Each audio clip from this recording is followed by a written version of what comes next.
ผลิตดีนะมาเนี่ยพ่ต้องห่วงว่าอยู่ไกล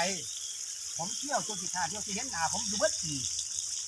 ผมต้องการคือผลผลิตเพื่อจังได้ปลูกกับเป็นหัวสำคัญว่าจะเป็นหัวหน่อยหัวใหญ่บ่นะครับ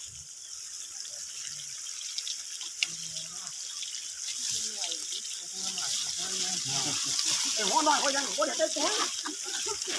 ข้าวหน้าเนี่ยผมย่านหน้าเด้ข้าวหน้าใส่ปุ๋ยเดียวจบข้าวหน้าเนี่ยมันจะคืออายุสั้นๆเนี่ยใส่ปุ๋ยเดียวจบแล้วก็เป็นอย่างหัวหน้าเบือก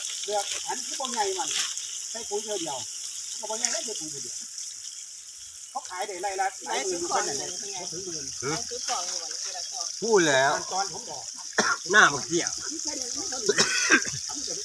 ถึงเวลาผมว่าใหญ่กับผมที่ฮะป้าหญ้าบักเกี่ยว